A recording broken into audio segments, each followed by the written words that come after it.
Welcome to the Group Home Riches Podcast. If you have the desire to be your own boss, create your own schedule, and become financially free while at the same time helping people in need, then you've come to the right place. At grouphomeriches.com, we teach people exactly like yourself how to get started in the group home business. And on this podcast, you're going to hear their stories firsthand. Ladies and gentlemen, welcome to the Group Home Riches Podcast. On today's episode, we have, I would say he's one of the up-and-coming all-stars in our school group. I've seen some amazing posts that he's had. Me and him have been going back and forth via email for a while, and he is now rocking and rolling. So, Donald, thank you so much for coming on. Thank you guys for having me. I appreciate you guys having me on. We also have the founder of Group Home Riches on the podcast, Mr. Andy Rothschild. Andy, thank you for coming on. Good morning. Good afternoon. So, Donald, I have a couple of these posts pulled up and definitely want to get into these and kind of your group home journey for sure, kind of how you did it and everything like that. But before we get into that, why don't you tell us a little bit about your background? What were you doing before you found Group Home Riches? And what made you want to look into this in the first place? Well, I've been a real estate investor since 1995. Well, acting as an investor because I didn't know what I was doing. Started investing with three guys. We bought a house, renovated it, refinanced, pulled the money out, went and bought 4 more, pulled the money out of those and bought like 6 or 7 more properties. We had a bunch of properties, just didn't know what we was doing. I bought the Carlton Sheets program back then. And then after bought his program, went to his seminar, and just dug into the real estate space hard. So fast forward, the partnership fell apart between the three of us.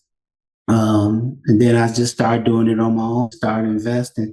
And till this day, still investing, not as heavy as I was back then, but off and on, building on my retirement. I'm a building engineer, director of operations for a large complex, apartment building complex. I do consulting work more so now for people than I do work at a 9 to 5. So people will call me and ask me to do like assignments and things like that, assess properties that they're getting ready to purchase, tell them what's wrong, tell them what I see future issues may be. So I've been in the real estate space since 88 doing that. I've written books on how to invest in real estate. I've done over 300 short sales where I negotiated them. I've done for other people. So I've written a book about your rights with facing foreclosure. Written a book on back in the early 2000s on how to sell your house fast in today's market. Written a book telling my story about me becoming an investor. And then my last book that I just recently put out is Real Estate Investing, No Fluff, No BS. So I've been in this space for a while. So I decided that I'm retired, and then I wanted some rental income for that retirement, but I didn't want your traditional rental. Wound up looking at the assisted living, found it was so much mess that you had to go through to actually get started in real estate. To actually get into the assisted living, that I wound up searching for an attorney. And in that search for an attorney, I found you guys. And 5 minutes after listening to you, Brandon, I bought the program. And after buying it, this is a no-brainer. So this is what I'm getting ready to do.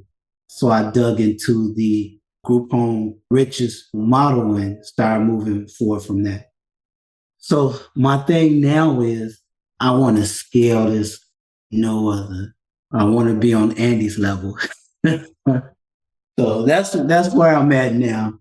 Hopefully that gave you a little insight on my history. We could dig into that a little bit more on my investing, me being a building engineer, director of operations for maintenance, and that whole background if you want to. Where are you based out of? I live in Indiana, but I'm right on the border of Illinois. So I'm Illinois, Indiana, Northwest Indiana. So Chicago, grew up on in the city of Chicago, on 52nd and Morgan. So pretty much that city, Indiana type investor now. Awesome. Oh, you pulled up on my books. Yeah, I'm I got ready. them. I got them on screen so people can see them. Oh my, wow. Yeah, that's one of the things that I've seen is that when investors do discover us, they kind of learn just the basics and they decide to put their mind to it. Anyone that's had, well, I don't want to say anyone, but pretty much anybody that I've spoken with that have had any kind of success in real estate and other strategies, even if they weren't necessarily successful, but even if they were able to get started, maybe they have one rental property and they're struggling with it. When they put their mind to this, they usually crush it. So I am not surprised that someone with the experience that you have, once you put your mind to this, you kind of just hit the ground running. So let's get into the real talk, no fluff, no BS real estate investing stuff, because that's what Andy likes to talk about anyways. I know Carlton Sheets. I know the name. I never watched it, but I know he was one of the guys that was on like the late night TV ads back in the day, right? He was one of the people that actually came out with a program, actually. And then Yep. it was the two twins. They were little people. I want to use the correct term. I actually bought their program and did a week training with them. That was a 10,000 at that time, and that was in 98. That was a $10,000 course where spent a week with them. I wasn't home probably 3 weeks before I made that $10,000 back plus after taking a program. So any program you take, I don't care who it is, if you apply you'll find out that it's successful. Last year, I did a 90-day where I took 12 people, took them from no money, no credit, and showed them how to make $10,000. I did that for free because I wanted to prove a point. I wanted to prove that if you apply yourself and you don't have the skills and don't have the money, and if you put forth the work, you will actually make it in whatever it is that you decide you want to do. And most people say it don't work or it's not for me or I tried it. And those people did not put forth 101%.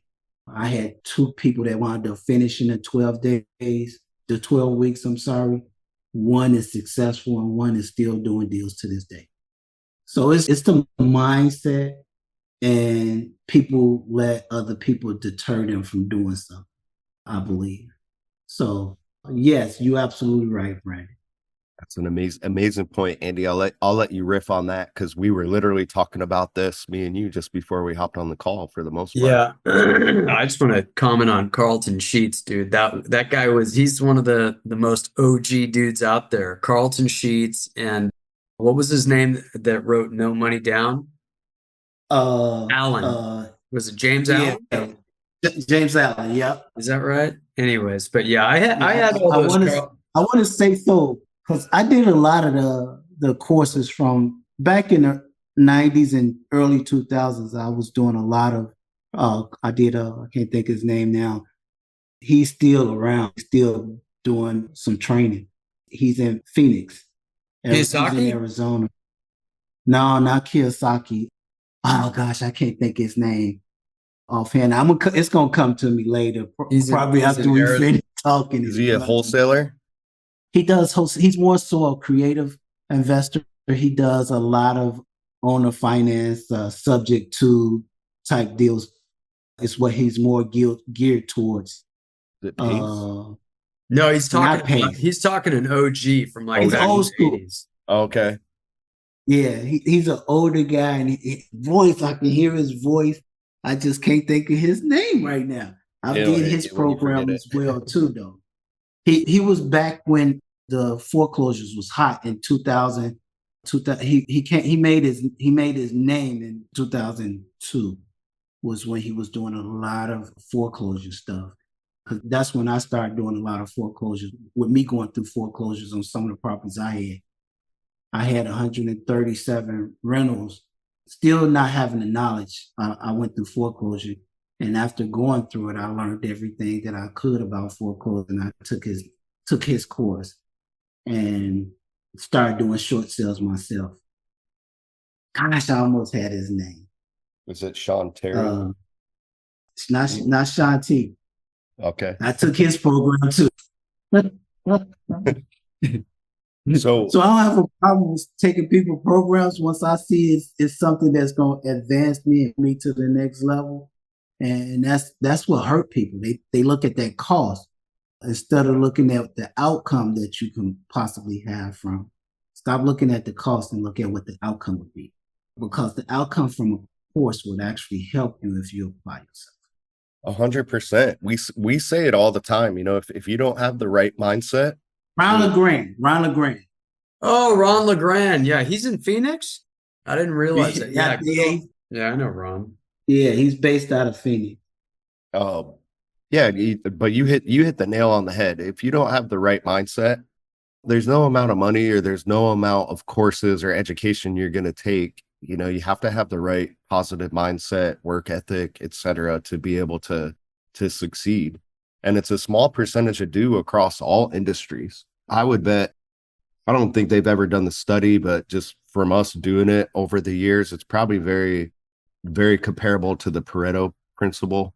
Like only about 20% of people are going to actually do what needs to be done. But yeah, we tell people like, look, if you don't think this is going to work, if you're super skeptical, if you feel like, oh, I can't do this because of insert any, anything here, right? XYZ, I'm broke, or I don't have good credit, or blah, blah, blah, blah.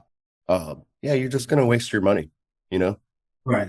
Like there's a ton of information in the gold course, but if you don't have the right mindset to do anything with it, there's no secrets in here. there's no magical tricks. I think a lot of people just spend a ton of time looking for secret info when the right stuff is just right in front of you. Like you can go talk to someone like Ron LeGrand or Carlton Sheets. They're going to tell you exactly what to do. They're not hiding anything from you. So you got into that education and you ran with it. How many rental properties did you get up to? Then I think I had 137 then. So I switched from rentals to flipping because I was doing a lot of rehabs. Just I had the knowledge and somebody to actually guide me to what I needed to do. What was my biggest problem?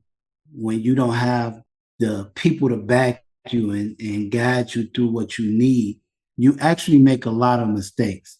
You do things that even though I was working in that field where I was dealing with a lot of contractors and getting people on board with doing work and doing that whole thing, I did not have the understanding of not being cheap.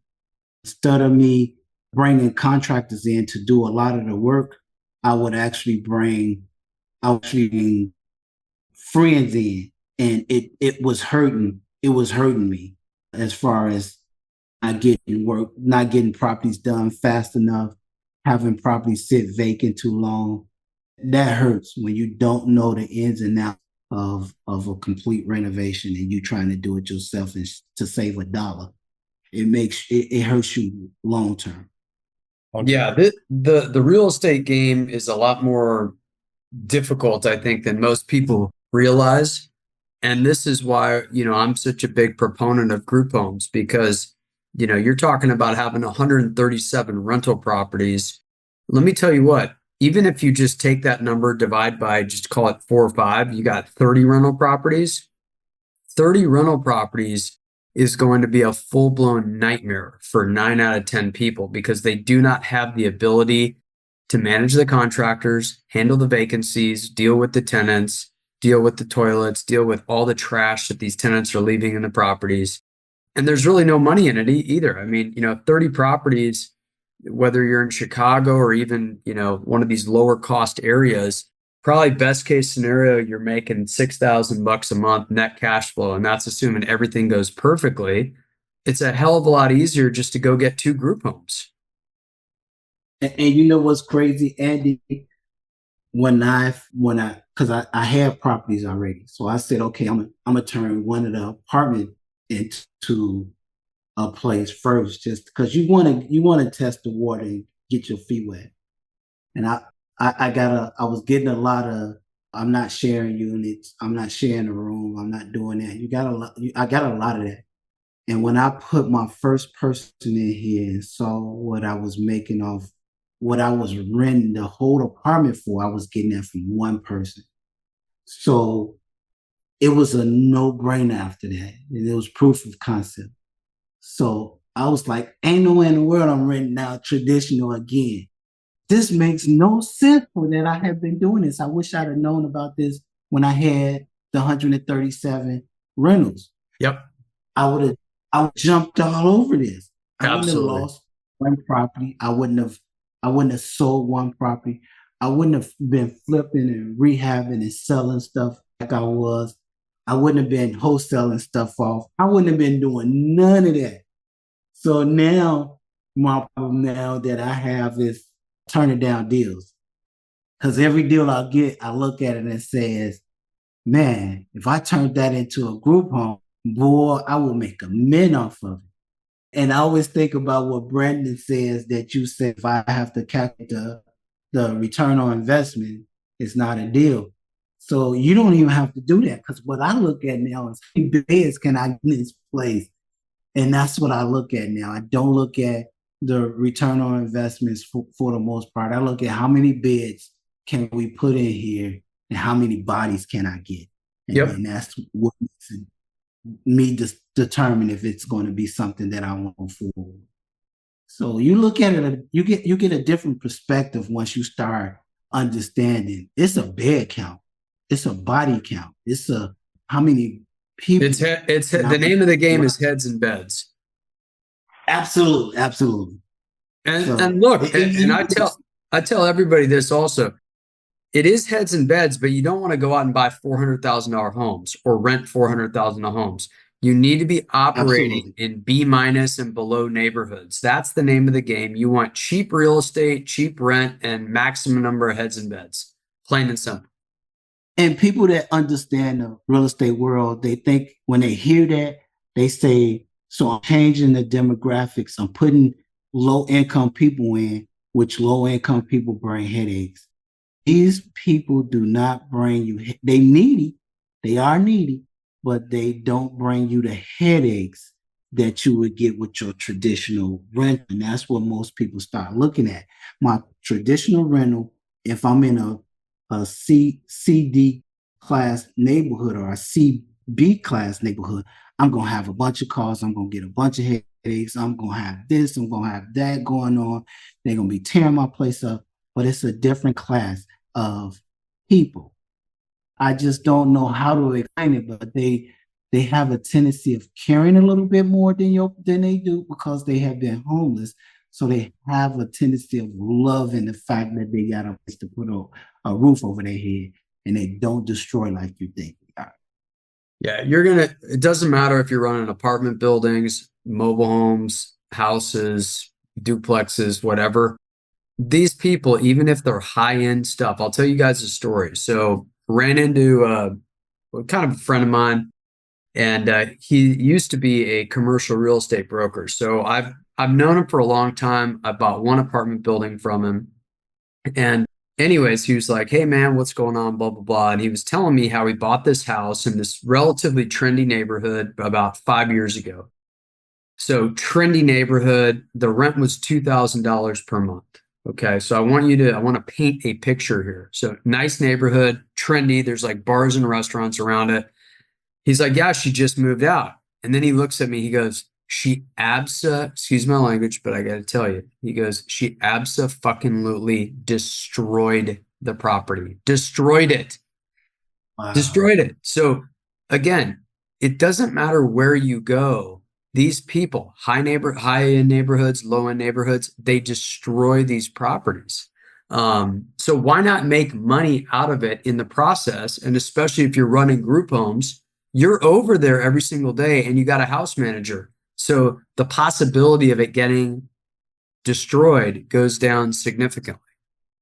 Well, I want to dive into this a little bit because it's very counterintuitive, probably to a lot of investors, to what Donald just said.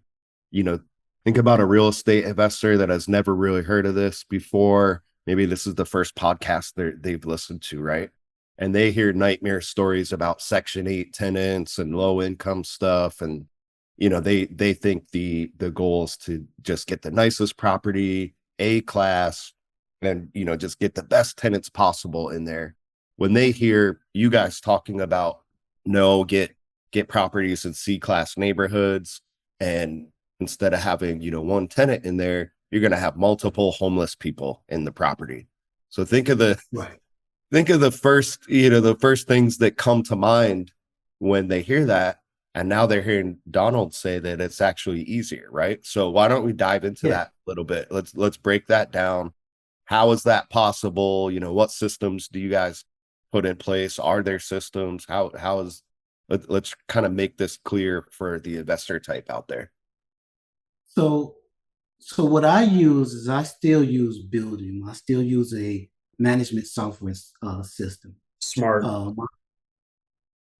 So my management software system allows them to, I think I heard Andy say he used Appfolio. Mm-hmm. I've worked in Appfolio, Yardi. I've worked in all of the different property managements, coming from the field that I've in. So I had to learn how to work in all of the different property management software. So it gives the opportunity to put in complaints as far as work orders if something's not working or something like that. It gives the opportunity to go online and pay rent if they need to pay rent online. They can pay with a credit card, check, a debit card, whatever they need to pay with, they can pay with it. So, and it also gives them the ability to see like their paperwork or whatever, because they lose it and they can always go back and look for it. It's always there for them. So that's why I use Building. And it's simple to use. It's not that expensive. I also use a security service to monitor the cameras. I'm not going to sit there and watch cameras all day. So I use a security service, and that security service also will come if somebody needs to be removed. They come and put them out. They do all of that part that I don't want to do. I've been talking to them now about moving people in, so that way there's a direct. When you're moving in, you know that there's a security service, and if you don't do what you're supposed to, they coming to put you out. Love that. So it's actually a big stress reliever for me, because I'm moving everybody in, and I'm running because I have right now I'm in a 1-bedroom. You can kind of see the cameras up where this one is actually almost finished. They putting the furniture in now. But this unit will take a family or somebody that's homeless, that has a mother or father that has 2 children, 10 and under is what I stay in for the 1-bedrooms. They move them in. Instead of me moving them, they move them in. And if there's an issue, they can see it right away, and they can come and ask them to be removed. So you all's system that you use for the licensing, the house rules, the security cameras, those documents, them 3 documents alone has tremendously helped me, because I wouldn't know where to begin to write any of that. The attorney that I used for evictions, when I had to do an eviction for a tenant, when I had regular tenant, went through you all's license agreement, and changed probably 3 or 4 words, or added a line or 2. He really did not have to change much to it, because it's pretty much set up for an individual to come in and take you all's information. But it's best to make sure that it fits your state guidelines, and that's all he did was check to make sure that it fell into Indiana's law and Illinois laws. So if I did want to go over to Illinois and buy any properties, and a lot of the organizations do ask us to actually open up in Illinois, and I'm thinking about it, but it just makes everything so much simpler to actually do all the setups for somebody to come in and just fall in place and take care of those things for you. Yeah, and this is it's really just a template that's built off of what worked for Andy. So, you take it. Absolutely, I agree. If definitely have a lawyer in your state look this over, make sure it's good. But yeah, it's what's been working for him for a very long time. It's working for me right now. Yeah. So yeah, you've actually had to put this to use. I want to dive into that in a second, but again, for the investors out there, they just heard you talk about having a security team remove people. Every landlord out there has probably dealt with a problem tenant, and they just went, wait, what? You could just remove people if they're not following the rules. So Andy, why don't you break that down for the people? Yeah, I'll break it down real easily. If you go to a hotel and you check in and you start getting crazy and rowdy and everything else, do they have to file an eviction on you? No. That's it. That's it in a nutshell. Also, when you go to a hotel, do you sign a lease or do you sign a license agreement? Notice what Brandon has up on the screen right there. And that is our license agreement. And mind you, I mean, Brandon, download it and just show it to some of the people right there. This isn't something that we just came up with randomly, right? This is like years and years and years and years of tweaks, right? Okay, well, where do we come up with those tweaks? Well, first we have an attorney draft it, and then we go through an issue, and then we add something else in there, and then we go through another issue, and then we go through another issue, add something else in there. So it's a series of tweaks, over years and years and years and years. The hold harmless agreements. I mean, guys, I think my hold harmless in there. What about infestations? I mean, so these are things that we've got in there, and that's what a Texas thing for sure. Yeah, even if it's black and white and it's in there, the law isn't black and white, right? You could still have code compliance come out. You might still have to evict somebody and go in front of a judge. And these judges, by the way, it's kangaroo courts. They don't necessarily follow the law. But what you do have is you have a license agreement, and everything is spelled out in black and white. I recommend that you record the signing of these documents. So you're putting these people on notice, so that when they do call you and they're like, oh, I've got roaches, you're like, boom, you send them a snippet of this. Well, why did you sign this? Number one. Number two, why do you have trash all over your house and food all over your house? Like, that attracts roaches. So we're going to give you the black and white way of running the business, but there's a nuance and there's an art to it as well, which, we're kind of talking about right now. One thing that most people miss especially when I'm doing the intake on them, is the very first line. This is not a lease. So you have to go through and explain that to them and tell them it's not your traditional lease. There's rules and regulations that's going to go attached to this license agreement. This only gives you the right to live here. You cannot have mail come here. You cannot bring furniture in our place. You only can bring clothes, food. That's all you're allowed to bring in here.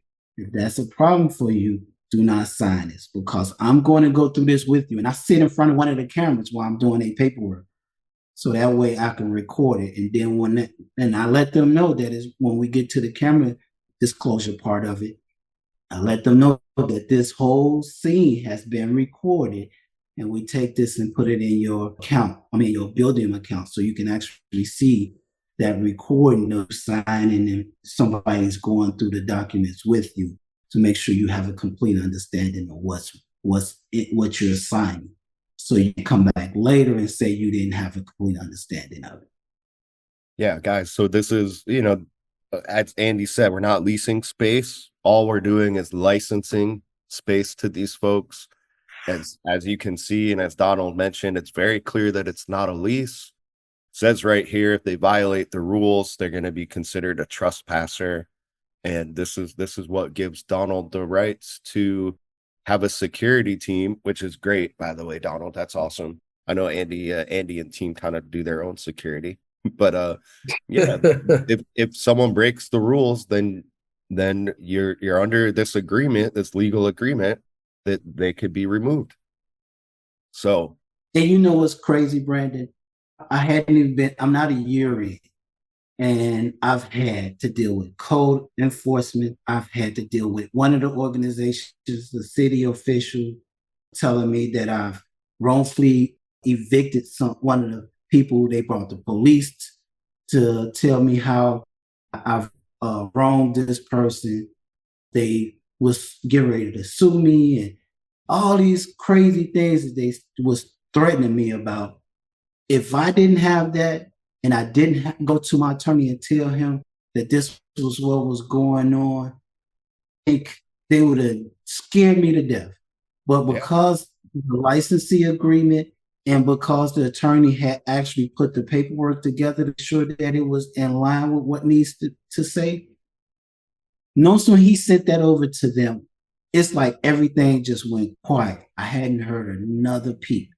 I hadn't even heard a peep from the code enforcement because they was at my 5 unit. My 5 unit is completely full. They was at my 5 unit code enforcement telling me that they can pull everybody out.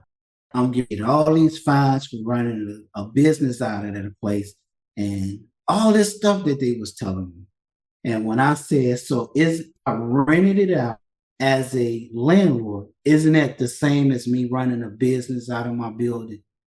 And they kind of was like, well, no, it's not the same. You're a landlord. I said, I'm still a landlord. I'm just renting it out per room, per bed, however it is I'm renting. I'm still a landlord.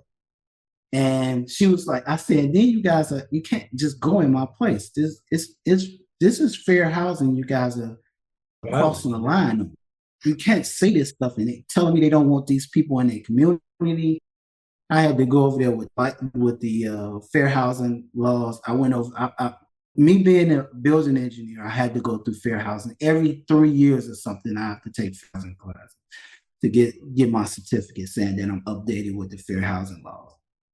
I took all that over there and saw the manager of the code enforcement later, and I saw her and I said, so, hey, are we still having any issues? She said, no, we'll be back over there. You okay? I said, okay, so you sure? I said, none of your guys will come back and harass me about it. She said, no, nobody will be back over there. I have yet heard back from them since, and that's been about a month and a half.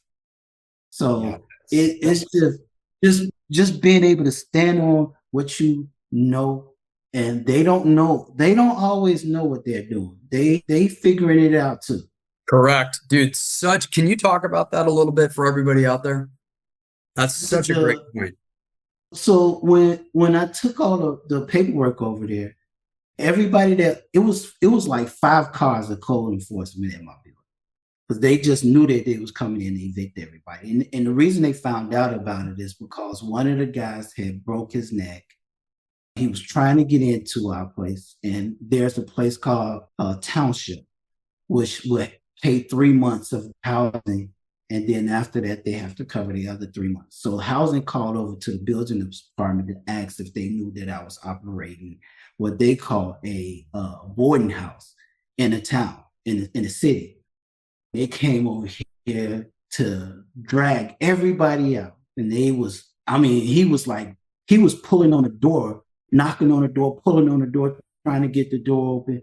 And when I pulled up, I said, hey, what's going on? What y'all doing? Because one of the residents called me and told me what was going on. So I came here and they was like, you running a boarding house? I said, I'm not running a boarding house. I said, it's a group home. And he said, you can't do that. It's a business. You can't have that. He going there.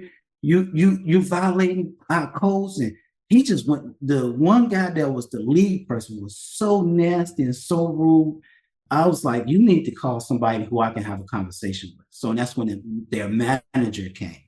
And the manager was like, you can't run a business out of a building. You have to get an inspection. We have to approve it.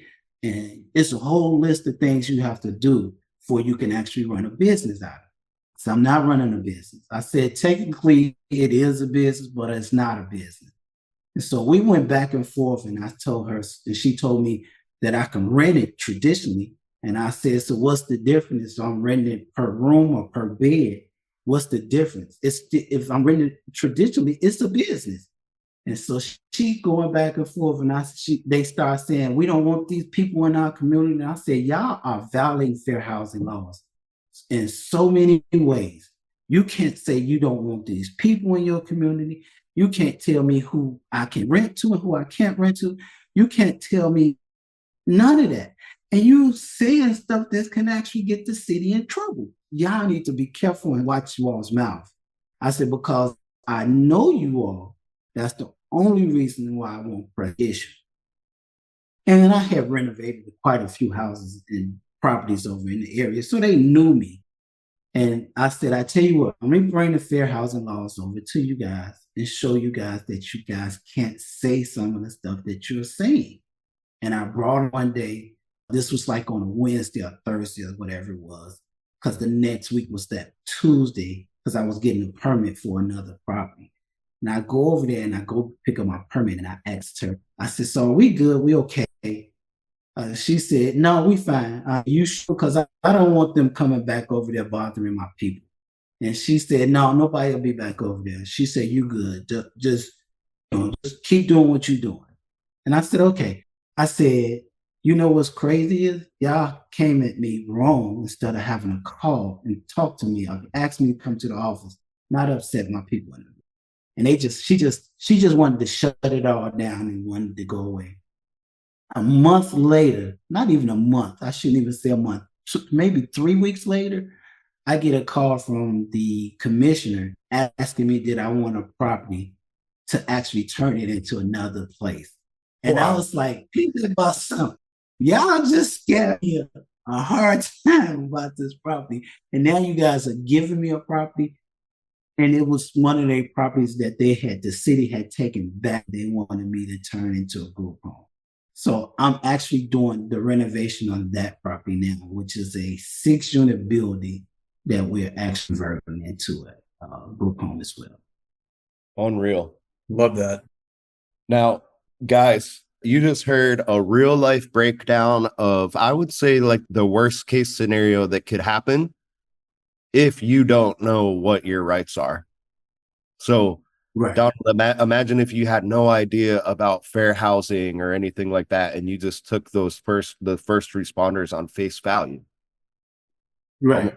And I wonder how many times I wouldn't have known what to do with the people that was in my place. I would have felt so bad because they all had to get out. So you guys giving everybody the information they need is tremendous help. It's a tremendous help because you never know any kind of business. I don't care what it is, whether you sell hot dogs on a corner, whatever it is, you're going to have some kind of issues. Yep. So actually, let me interrupt. I don't know about hot dogs on a corner. It seems like in Chicago and all these other places, these people from all these other countries can come over and they can do whatever the hell they want to do. But when you or I try to run a regular business, they start messing with us left and right. Right. Sorry, so just had to interject on that real quick. Yeah. And you just need the correct information to help you along. Because you're going to face some kind of problem. I don't care what it is. You're going to face some kind of problem. There's no business that you decide that you want to run that doesn't have any kind of problems. You're going to face problems. You just need to know how to handle them and how to pivot when there's a problem. You need to know what to do when there's a problem coming. And you guys handle that. You guys have been through it. Andy's been through it. You guys put it together for everybody to actually be able to come along and handle those problems, to handle the tenant issues when you have somebody in your place that's corrupting other people, when they don't pay, when they been destructive, when there's an issue with code enforcement, when there's an issue with the police ain't gonna do nothing. So don't even call them because they'll waste the time. They're gonna tell you it's a personal issue or whatever. You can go file and take them to court. Well, at least I hadn't ran across that where I actually have to go to court and have somebody removed. And so far I've only removed 4 people, but I haven't had that issue where somebody told me you got to go to court and have them evict. Everything is laid out for you to actually open your doors and start running a business the way that you need to. And all of the documents that you need are in the program. So I saw it, I'm telling you, I don't even think I finished listening to you, Brandon, when you was talking about it. I was like, oh, I'm buying this. Because you don't spend $2 and waste $200 before. So it's like, what's the point? Just buy it. If it's not what you feel you need, then search it. But at least buy it and try to take the initiative to try it. If worst case scenario, that's the worst case scenario. You say, okay, it wasn't. And you can see this is from the legal section in the gold course. This is why when you brought up fair housing to the manager, they probably did a little bit of research on their own as well and found out like, oh wow, we could be one of these stories here. So guys, wow. Yeah. So these are lawsuits where similar things happen to group homeowners, boarding room operators, whatever you want to call them, right? All of these things carry different legal terms, but it's all the same thing at the end of the day, right? And they're going to mess with you no matter what you're doing. We get it all the time, especially if you have something that they want, they're going to mess with you. And when I say you have something that they want, I'm not just referring to the government. I'm also referring to individuals that work for the government that might be jealous of what you have. Hey, I like the fact that this guy's making $15,000 a month running these 2 or 3 group homes, but I can't have that. So I'm going to go take it from him, because oftentimes, not always, but oftentimes that is the mentality of somebody that will go work for the government. And so this is what happens, whether it's individuals working for the government that want to shut you down because they're jealous of you, or it's the government itself that wants something that you have. Maybe you have purchased a property in an area and you're running a group home out of it and they want that particular property. They're going to start coming after you. So you got to know what to do to push them away and get them off your tail. And it's not just this type of housing. I know, Andy, you've probably dealt with a ton of issues like this, and Donald, possibly yourself, with just the typical rental properties. Oh yeah. Yeah, I've had, I think this is so much better than your traditional rentals because of several reasons. You don't have like code enforcement. They do their routine inspections. They still gonna do their routine inspections, even with it being a group home. But code enforcement make you do certain things that is really, to me, it's just a little bit out of the ordinary when it's your traditional rentals. I shouldn't say that because it's gonna do the same thing. I hadn't had my inspection yet since I've had the group home, but it's the same. Your smoke detectors, your exit areas, and making sure all the windows open and close and where they should. That's gonna be your typical stuff. But they start looking at different things because they start looking at how you help in the community. They start looking at, okay, we can be a little bit more relaxed because the park, prime example, the park where 3 of the properties that I have in East Chicago, Indiana, the park is every morning. If you drive past that park at 6 o'clock in the morning, that park is full of homeless people. So if you can take 10 people out of that, you help the city out. So when they start really digging and thinking about it, they looking at you helping us. Let us try to figure out how to help you. So you get a little bit relaxed from the city when they start realizing that you helping them as well. as opposed to you just got a tenant in and you're taking advantage of this tenant and you're not taking care of your place or whatever the case may be. You get people with different perspectives and different mindsets and different attitudes and different everything. They still people, and you just gotta still treat them as if they city employees and they just don't know everything. Mm-hmm. Yeah, and you can see once they do realize that how you are helping the community, they can go from sending their aggressive goon squad to shut you down, then realizing what you're doing and say, hey, why don't we give you a property? Dude, I love how you just phrased that. They're aggressive goon squad. And by the way, guys, that is absolutely what it is. It is an aggressive goon squad. So I don't I don't want to make any legal claims here, but just through my years of working with Andy and our coaching clients like Donald, I know Donald, you emailed me about it was either this or another situation. There might be someone out there somewhere, some city where the goon squad did win and did shut them down. I have not personally worked with anybody that's been in a situation like this. They kept a cool head. They followed through. They used this stuff. Every time I've interacted with somebody, it's always ended how Donald brought it up. Right. He presents his side of the story, the federal laws that he's abiding by, and then they just back off, which is it's pretty scary to think of the people out there that are trying to do this on their own. Maybe they don't know their rights. A lot of people probably would cave in to the goon squad, right?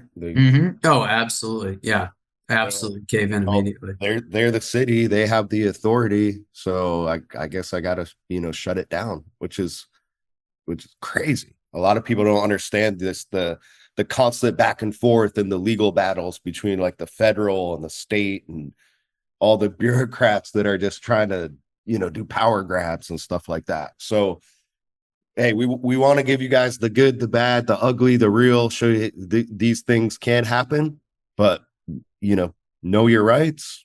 Right. And another thing is just believing in yourself, right? Donald, I'm sure you completely understand and believe that you truly are helping the community. So it's probably a moral thing as well. And I believe that.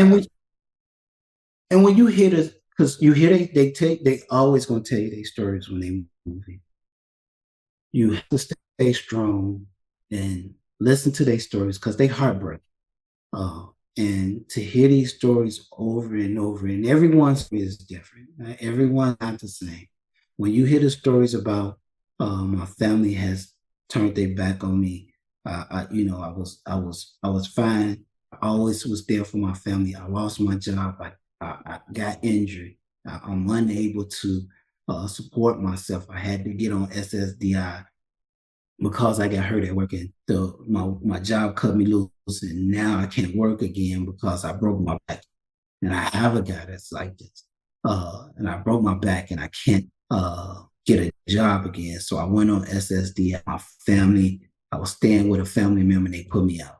I went to try to stay at another family member, and they told me I can't stay there.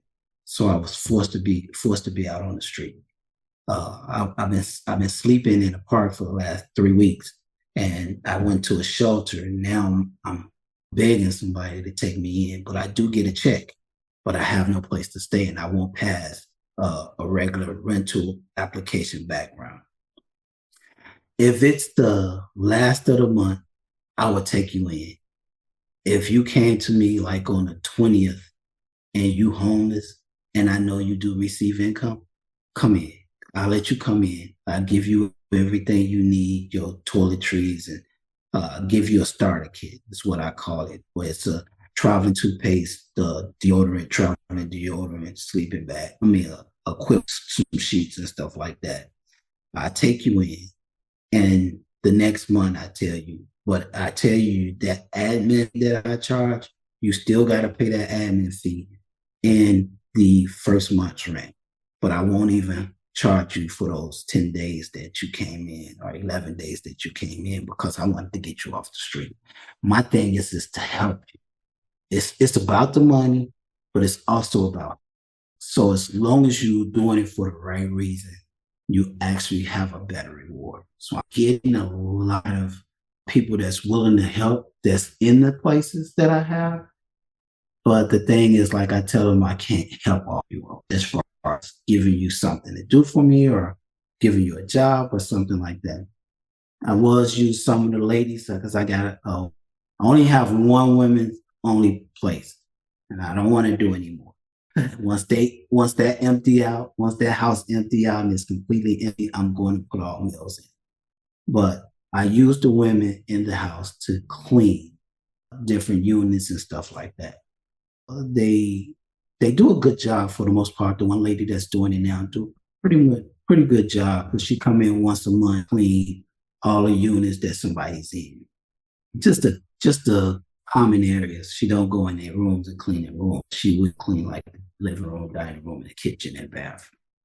But the thing that you get from giving these people a sense of being, a sense of reality that there's still hope for them, is so rewarding that you can't put a price tag on it.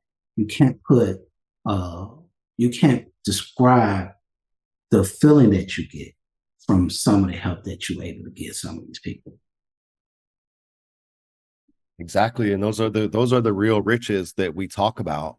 And Donald, I have on screen here one of your posts from the school group where you actually posted a message that one of your guests gave to you. So Yes. I won't read the whole thing, but I believe she or he, I want to say thank you. And that if no one appreciates it, I do. Thank you for thinking of us. Thank you for treating us like humans. Thank you for giving us good stuff. I really appreciate it. God bless you guys. Yeah. And she's a 67-year-old lady, 68-year-old lady. She's in her 60s. Sweet lady. And she had been bounced from shelter to shelter. She's another lady that her family pretty much turned their back on her. She was living with her son, and her son put her out. So, and I took her in. I want to say she's been there about a month and a half. And I took her in on the 15th. She had no check. She had just got approved for SSI. And she got her first check this month. And I told her, she was like, no, I'm going to figure out how I'm going to pay them. And I was like, don't worry about it. I said, just live going forward. And she was just she cried, brought it to my eyes. I was like, you going to make me cry. But it's just so rewarding to be able to have those kind of thanks and gratitude from people that appreciate what you've done for them. 100%. Andy, do you want to touch on that? Yeah, I think it goes back to what we were commenting on about earlier. The more people you help, the better you're going to feel. From a financial standpoint, the more people you help, the more money you're going to make. So absolutely, that's really the main thing. Again, we don't try to necessarily turn this into to purely a money making system, even though the financial rewards can be absolutely enormous. But yeah, you're helping out a ton of people. And for every person that we're able to help out, you guys out there are able to get, 5, 10 people off the streets just with one group home. And look, I say off the streets, not everybody that's going to be living in your group home is going to be coming off the streets. Many of them, quite frankly, y'all, they're just looking for a lower cost of living environment because things are getting really expensive. So yeah, the more people you help, the better off you will personally be. And the good thing too about what you're saying is, though, it's not you don't look at the money part, but that money do grow quick. Oh yeah, I did want to get into that and then just kind of talk a little bit about just like the first steps for people out there, because we've covered a lot here. So if for maybe like a new investor and they're wondering, all right, I want to get into this. What do I do? We'll talk about that. But obviously, you guys have just touched on it. You can't just be in it for the money. I definitely want to say that. If someone's just in it for the money, they're going to be out of this business very quickly. But if something like what Andy just said, if that does motivate you to help people and make great money while you do it, the more people you help, the more money you're going to make. If that rings true, then you guys are going to love this business. But let's kind of compare it to the typical rental property. You don't have to go into specifics, Donald, but why don't you just let them know a little bit about the cash flow in this business compared to the typical rental properties that you used to run? So let's take a 3-bedroom apartment. My 3 bedrooms, because Indiana rent is cheaper than Illinois.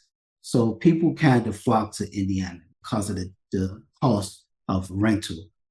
So a 3-bedroom would typically rent about 12. You can probably push $1,300. That'll be your max that you can pull out of. So I have 3 people in a 3-bedroom paying $800. So I'm making $2,400 as opposed to making on the high end $13. So I'm making an extra $1,100 off a 3-bedroom. I have 6 3-bedrooms filled right now. Is it 6? 6 3-bedrooms filled. My 2 bedrooms would typically rent for $1,000. I have 3 2-bedroom, nope. 3 2-bedrooms filled. Is it 3 or 4? And those are bringing me $1,600 a month. Because I'm doing per room. And the reason I did per room was because I still want to take the 2 people per room. So I do have places that is 2 people that I can still put 2 people per room, but I just hadn't got that. And then the house, I have 4 women in it. 4 women at $800 each. So, and then I have 2 1-bedrooms at $1,000, which my 1-bedrooms would have typically rented for $750 to $800. So I'm almost per unit, I'm almost doubling what I would have actually made per unit. I'm almost doubling that per unit. So I have 21 people housed right now.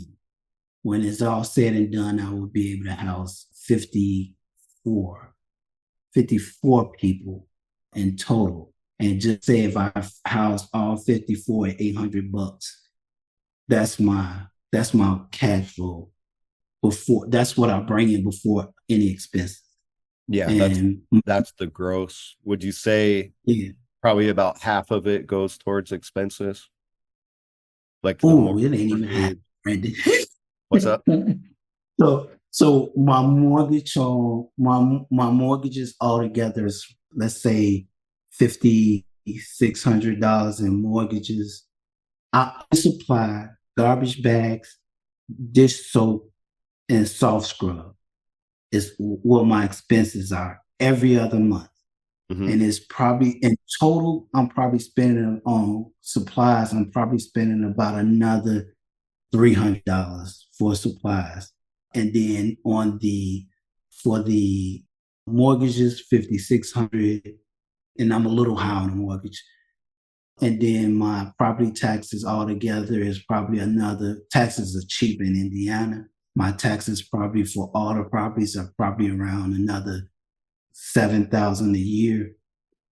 And then my utilities for all in, I'm spending probably around another $1,800 in utilities on all the properties a month. That's monthly.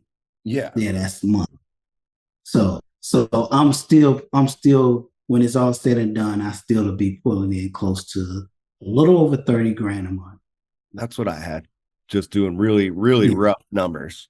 And so again, roughly, if they were just rentals, how much do you think that final net would have been? Oh, I wouldn't pull. Oh, no. I wouldn't be nowhere close to that. I'll probably be pulling in after expenses and everything. I'll probably keep about $10,000 a month. There we go. Me and my wife sat down and talked about that, and I was like, "This is crazy." We was my wife's freedom number for her to, because she's a registered nurse. She's been a nurse for almost 30 years and she's tired of it. She said either this year or next year is going to be her year she retired. And she wanted her retirement number to be 50,000 for her. I told her this year we're going to hit that number and blow that number out of the water that she wanted to have for her retirement number.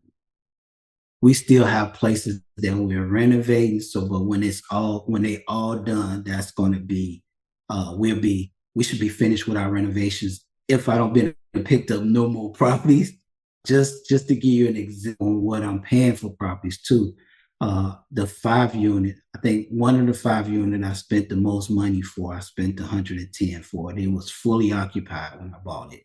We gutted it. We gutted it down to the studs. We're doing a full renovation on that one. All my properties, I do full renovations. I bought another 5 unit for 15,000. I bought a 3 unit for 10,000. They all renovation. They not like people, the ones that's 10 and 15 and $20,000, they full renovations.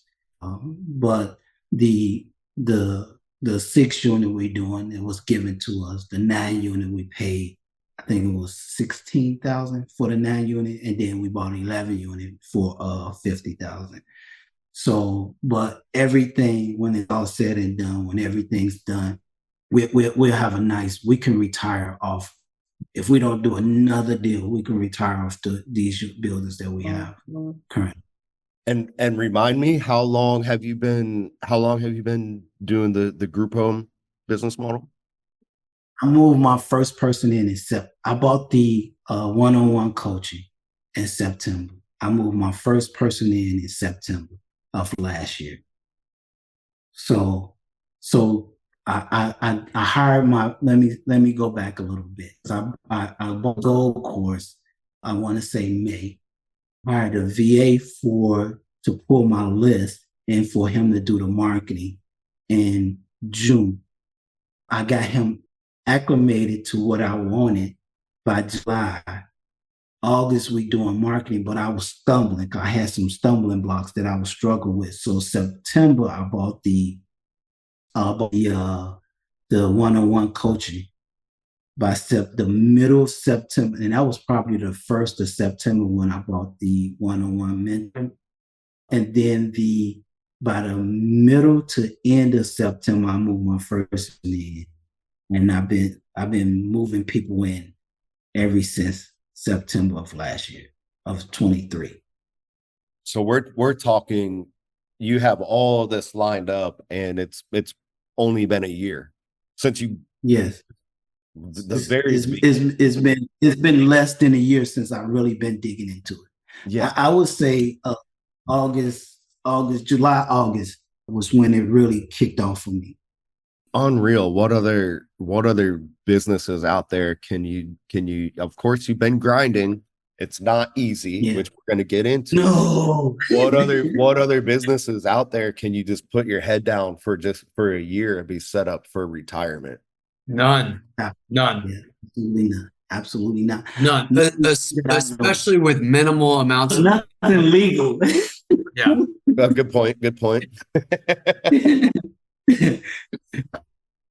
So, yeah, I think I think we've given a really realistic snapshot into what can be done, good and bad. So I knew it was going to go like this, and why I wanted to have you on. So if people out there are listening, they've heard, all right, there are some issues, right? You may have to, you have to figure out how to manage these things. You could have the goon squad come after you, but also you could be set up for retirement in a year or two, right? So for the folks out there, all right, I'm ready to get going. I want to start. How do I do it? Donald made a post out here, really great post that, again, where it's not just simple, it's not easy, right? You have to put your head down. So why don't you kind of sum this up, where you kind of just talked about like the day-to-day stuff that you need to do. There is a lot of stuff that needs to be done. So why don't you break that down a little bit? So I have 2 VAs. One does, his job is to do outreach calls to the different organizations. He's to actually do the email blast.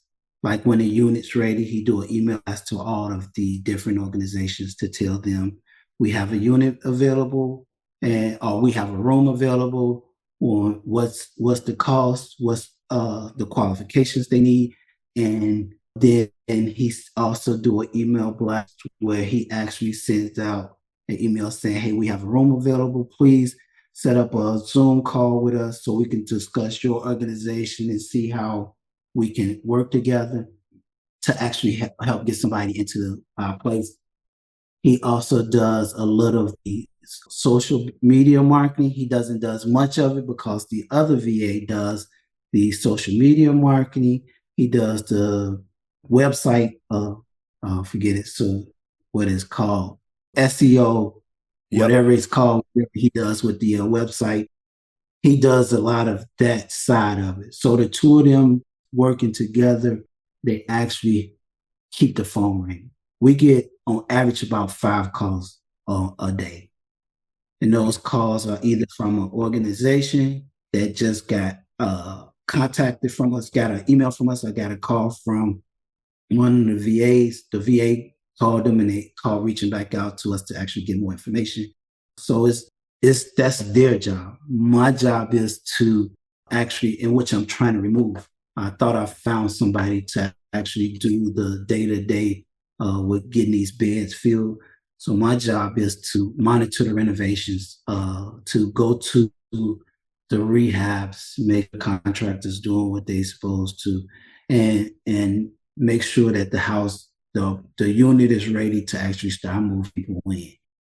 Then I have the data, the meetings that I have with the organizations, because I've learned that until they can put a face to your business, they're not really gonna send nobody to you.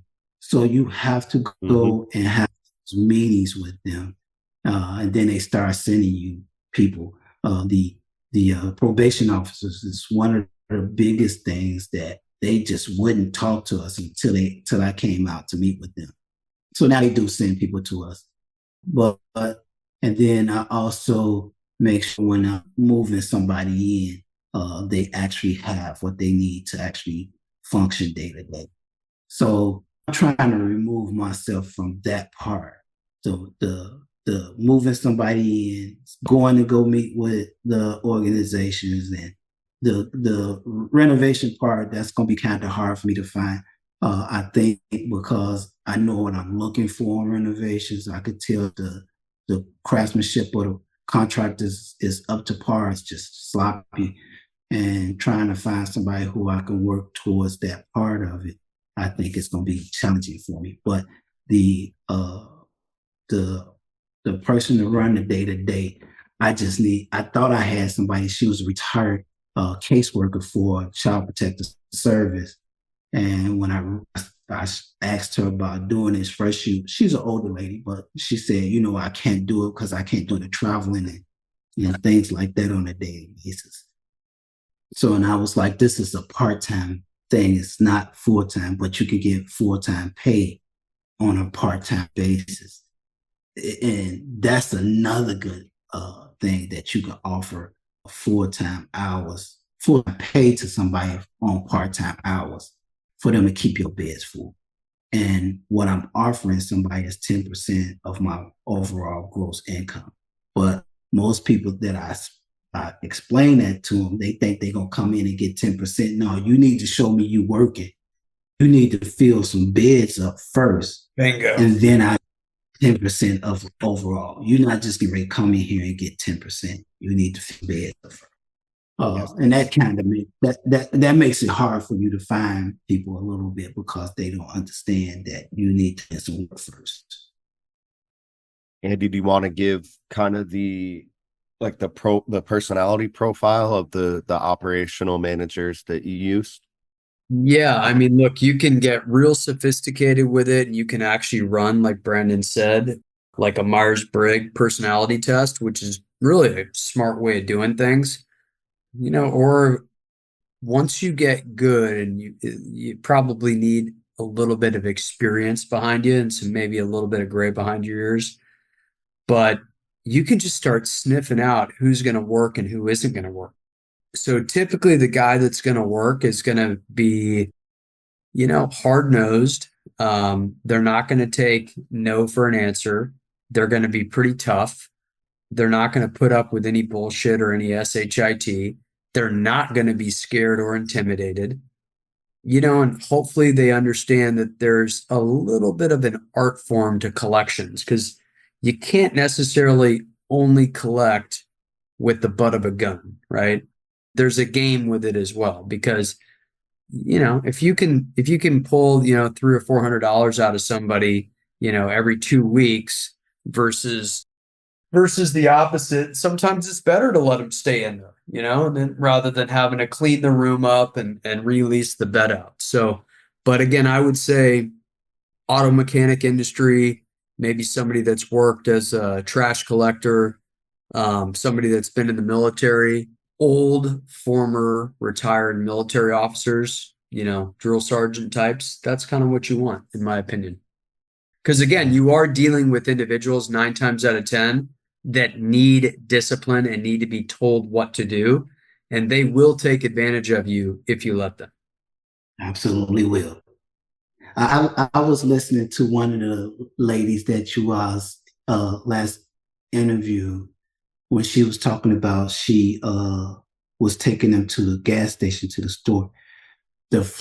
My first 2 people that I moved in, on the first, they would have to cash their checks because I don't use a payee service.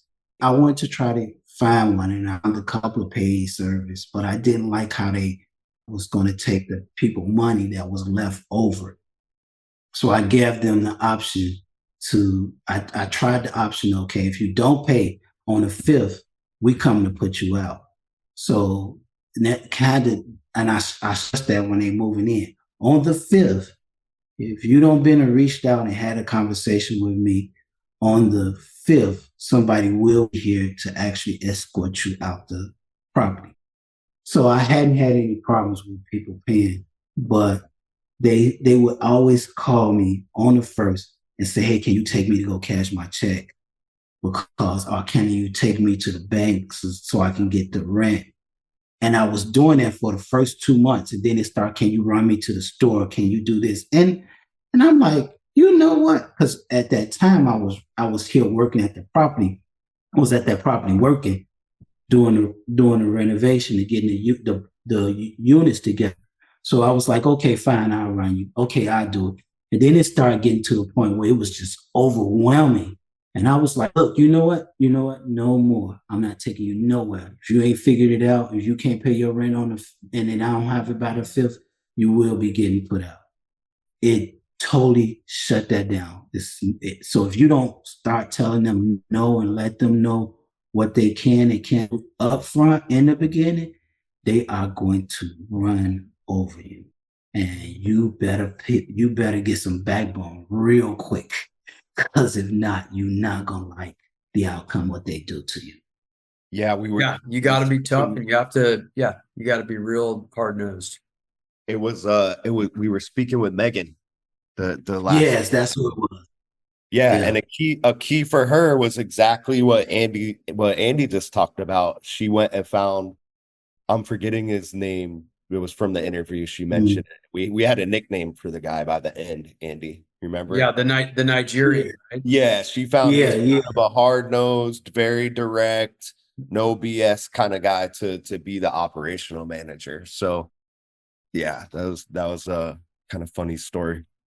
But yeah, same exact thing. If you guys, if we do get a lot of people that are almost the exact opposite personality, that just want to help, and they'll do the rides, they'll do the shopping, and it's unfortunate you're not going to be able to scale a business if you're doing all that stuff for everybody. So right. Good that you learned that quickly. So back to like the first steps, would you agree? It sounds like it. So you got 2 VAs. Would you agree that in the beginning of obviously you need to guys figure this stuff out, get your systems in place. But would you agree that you spend the most amount of time just on the marketing side of things and building relationships with the organizations and things like that? So, Brandon, if you're not a marketing person, you need to learn to be a marketing person. Mm-hmm. Even in the real estate space, I started learning that this is a business where it's a relationship business. So you have to start marketing early because the sooner they get to know you and the more comfortable they get with you, the sooner you can start having a network of people to help fill your places up.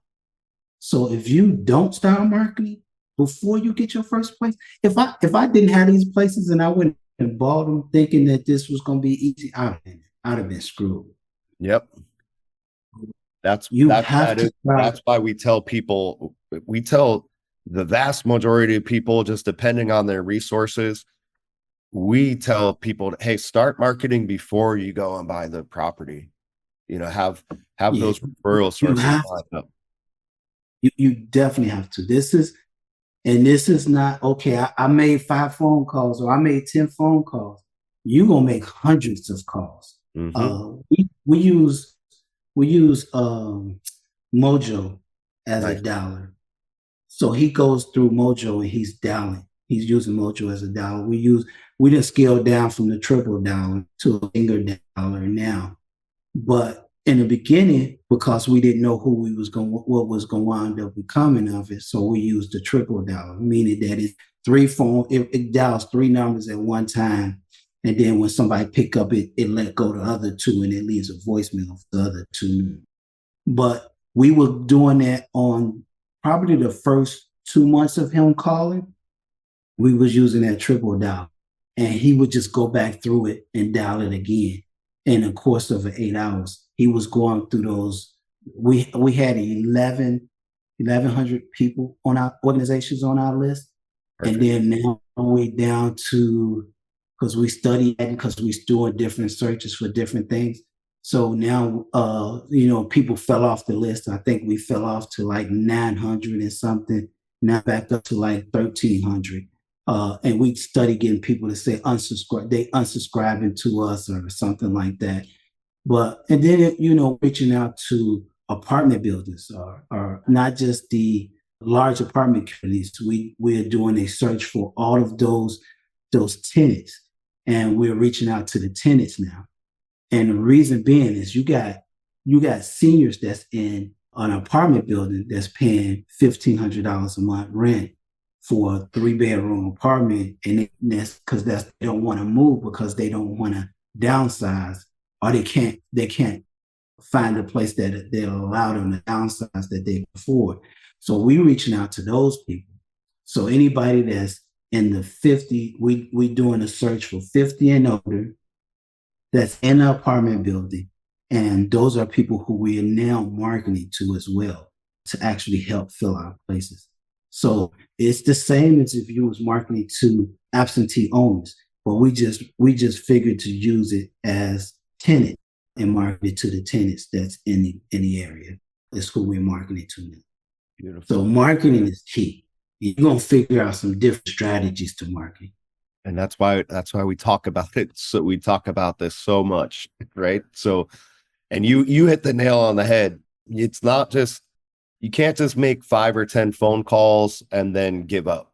It's right. Hundreds of phone calls, then the follow-ups, that's beautiful. I love the fact that you have the VAs doing like a lot of the very time-consuming stuff. And then you're probably following up when it's all right. They want to meet, they want to learn about the business. That's when you come in and do either a Zoom meeting or like an in-person meeting with the organizations. Yes. Yeah. So I have for folks watching on YouTube, or if you're listening, I have in the gold course, we just have a couple guides that show you how to find the marketing list that Donald talked about. So in short, it's social service organizations, nonprofits, hospitals, places like that. And then I just pulled up, a bunch of places in Indiana. I didn't do anything specific, but just to show the folks. So these are the types of places that you are going to want to network with. And I've pulled up a bunch of them while we were talking. Oh, they sent Safe Place. They are a housing facility, and what they do is when they full, they send people to us. We just Beautiful. took So in this is one that you work we with? just took in a African. Yeah, it's one of the people that send people Look at to that. us. So they just sent us a guy that we just took in probably about a week ago from them. And it wasn't just one call or one email. You had to build a relationship No, place. yeah, we sent them flyers. They told us no, do the exact same thing you guys do. We always ask, would you refer us if you guys are full? Would you refer us to clients when you guys don't have any place and somebody need a place like right now, and you guys can't put them on their waiting list. So they send people to us that they don't put on their waiting list. And everybody is not a fit for us, and everybody doesn't qualify, and everybody doesn't have the income. Some people are looking for government, and they are a government facility, government backed with them, so they get government grants and things like that.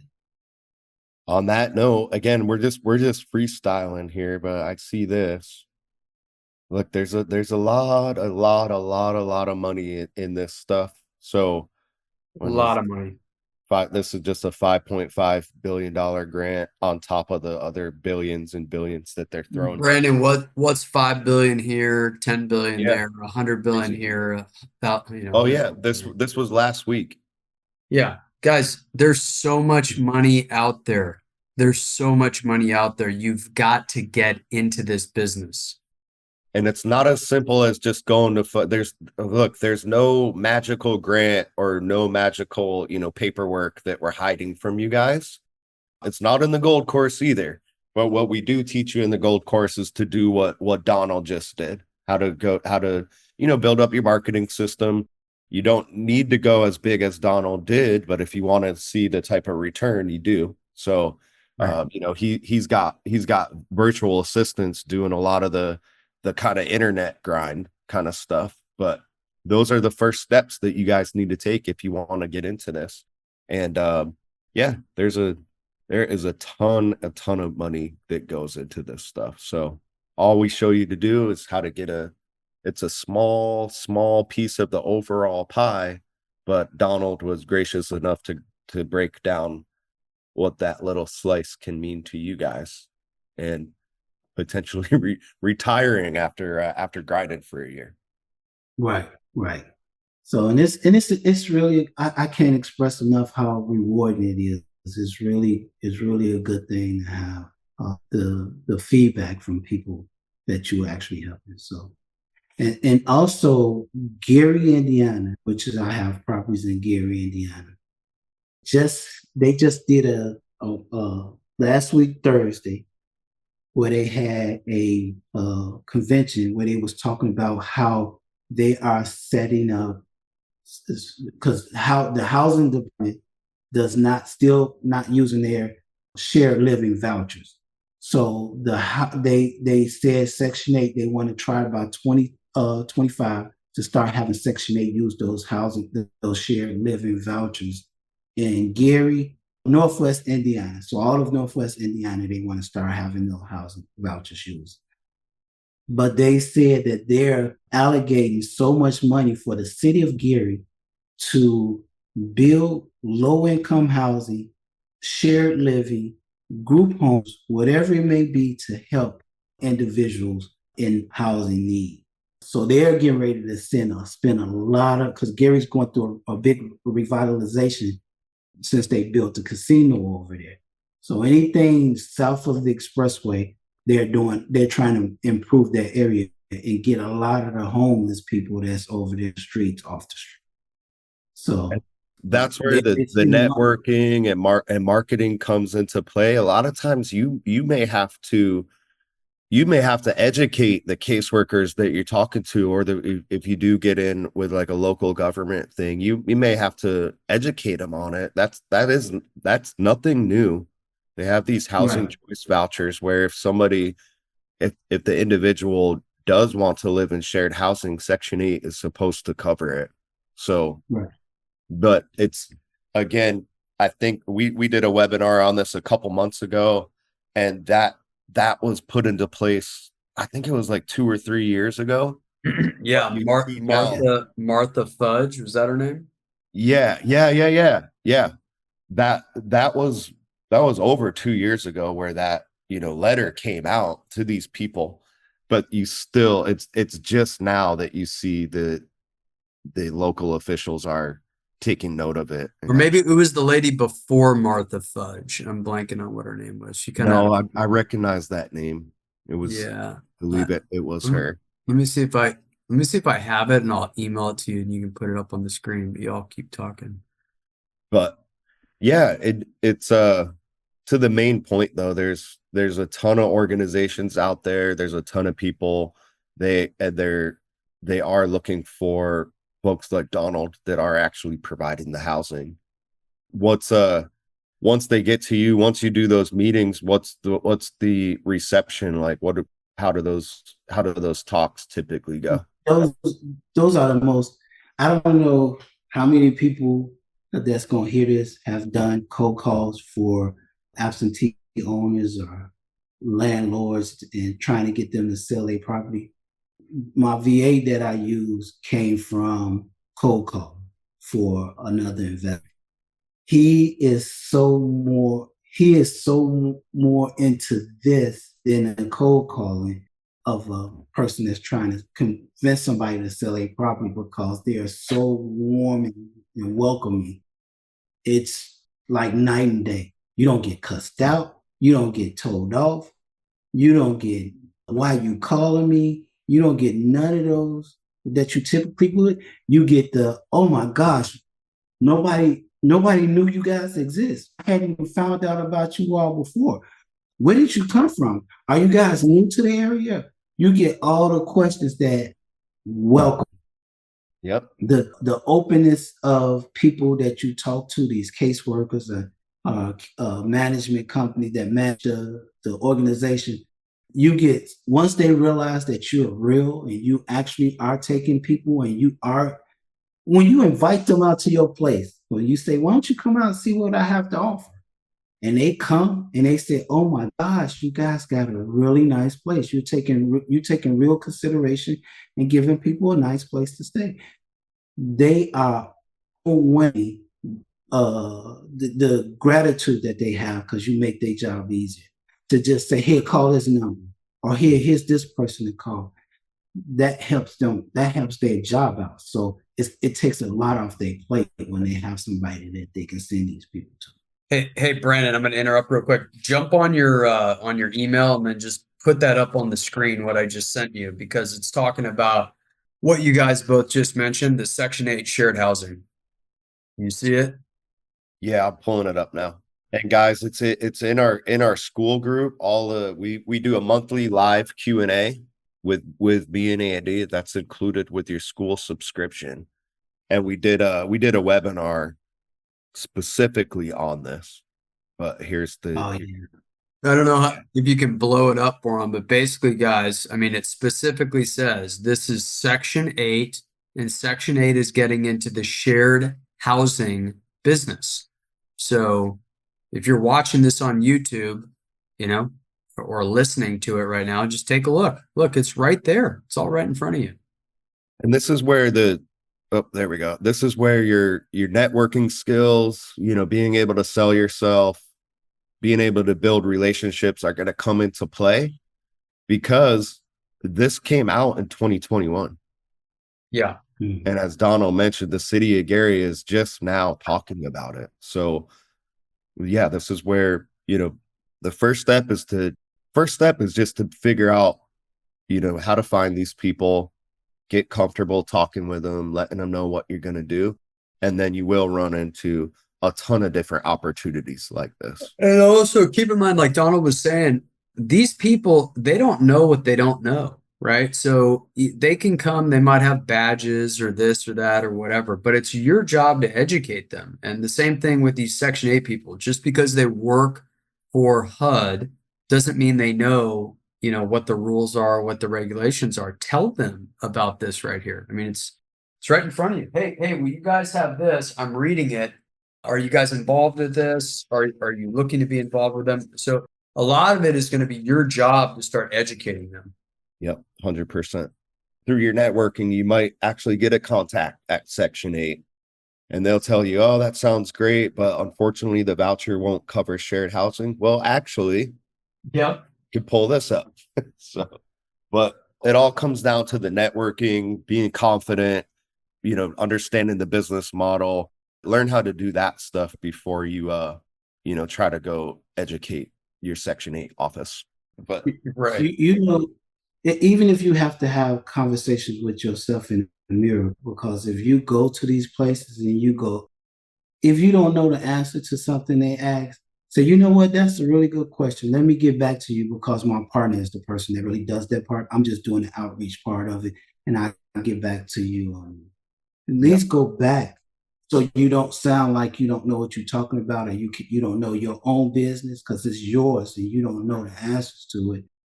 They have a tendency of not wanting to do business with you. So if you can just go back and just make it sound like you're bigger than what you actually are. And you actually are, because you got the whole community that's working on your behalf with you. If you come back and ask somebody in the school group a question, somebody in the school group may have experienced that, or Brandon and them, or you guys are in there. So one of them will answer your question. And then once you answer to it, go back to them and say, hey, yeah, look, I know you was asking this here, but here's what we typically do in situations like that. When you can go back to and get help from other people, it makes it so much easier for you.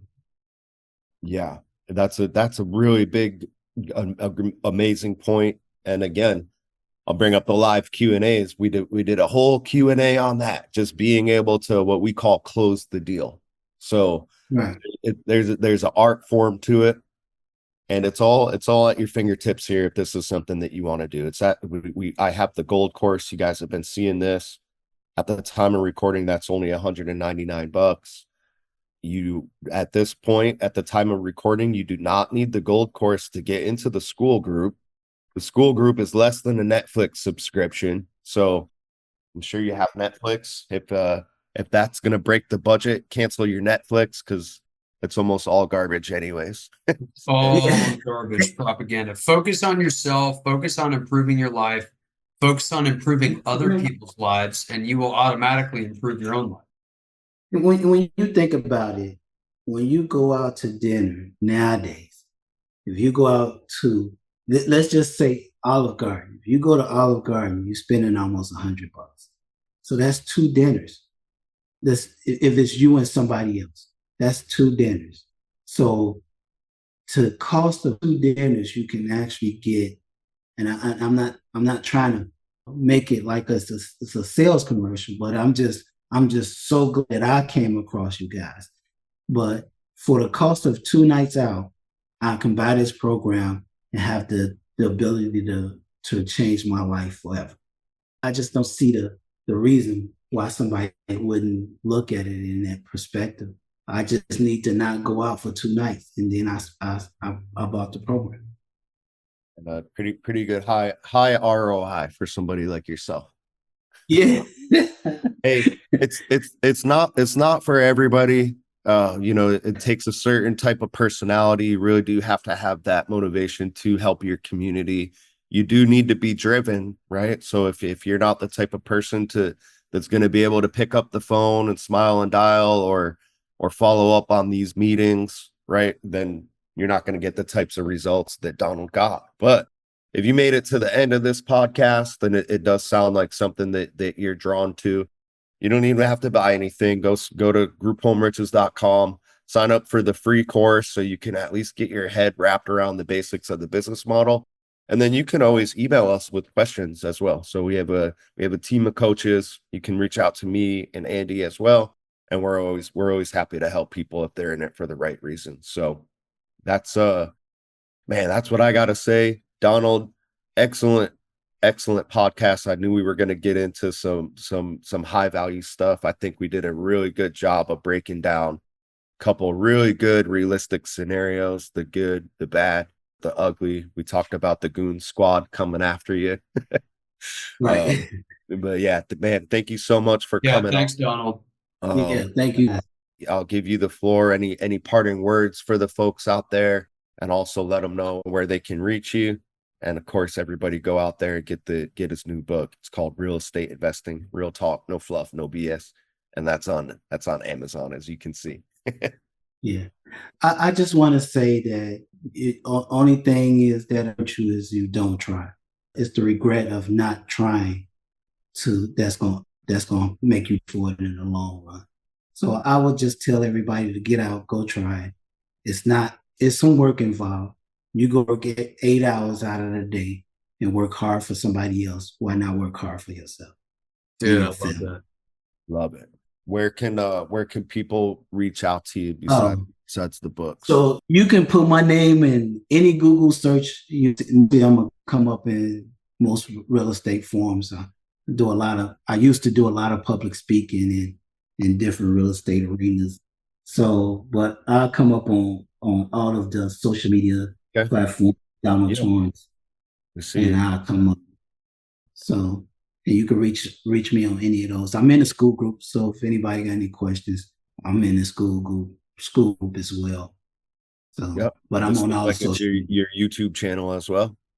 Yeah, I do have a YouTube channel as well. Yeah, perfect. So you guys just do exactly what I just did. You punch it into a search engine, throw in real estate, and all his stuff will come up.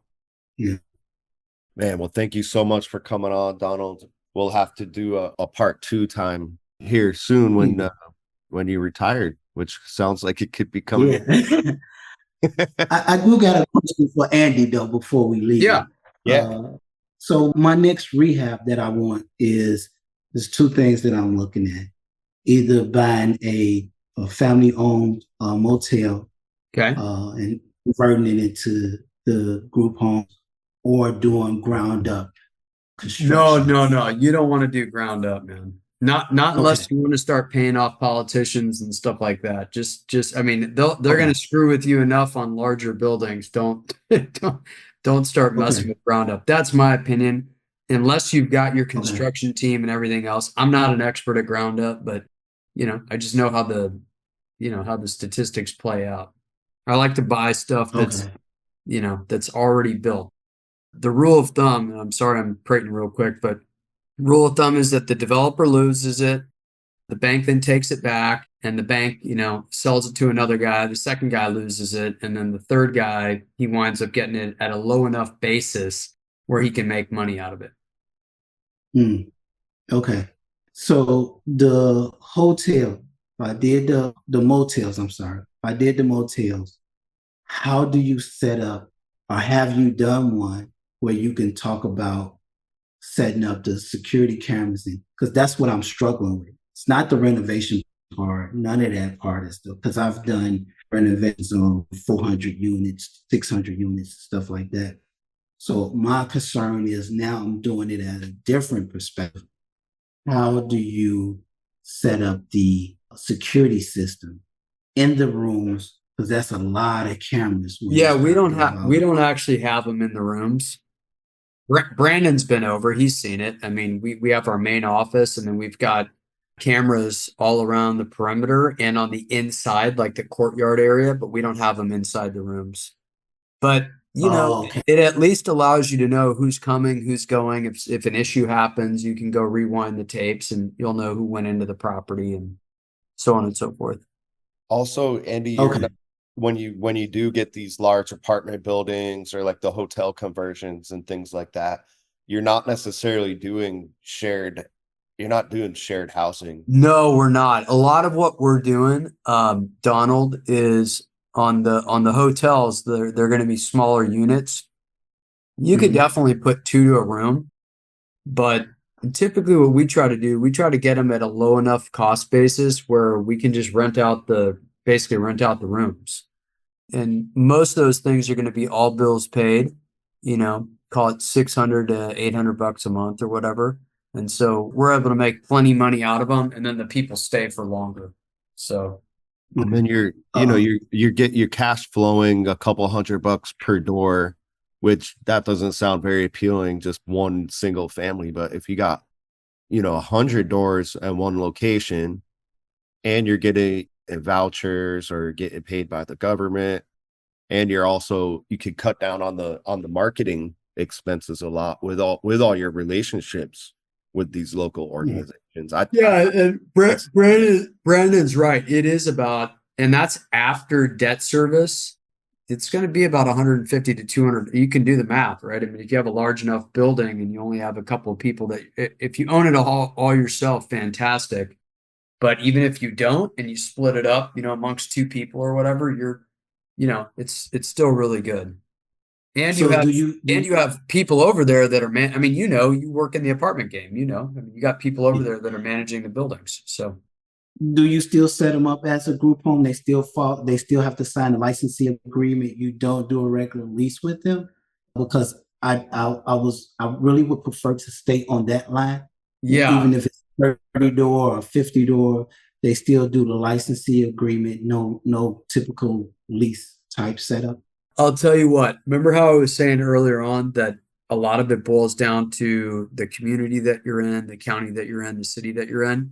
If you've got a building that the city wants, they might tell you, oh, you can't do it. You can't run this thing as an extended stay, right? Even though there's extended stay hotels all over the place, or extended stay motels. So then so there's always going to be these gray areas, which is why for regular old group homes, we have everybody sign a license agreement. For for these other things, we've got different little paragraphs that we'll put in there. I don't want to go into too much depth about it because I don't want to confuse people. But basically, if you up in Gary, Indiana, you guys probably have extended stay hotels, right? Correct. Okay. Well, you also might find that the city council, for whatever reason, says, yeah, we really don't want to allow people to stay in hotels for more than 14 days or 28 days or 30 days or whatever. And so they start putting constraints on what you can and cannot do, even though that is against state law and that's against federal law. So then what you have to do, is you kind of have to balance out what your lease agreement says or what your licensee agreement says to make the city happy, but also still kind of allow you to operate the business the way you want to operate it with, which is long-term stays. So that I know that doesn't really completely answer your question.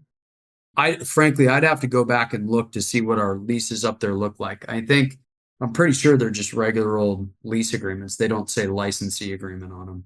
Okay. All right.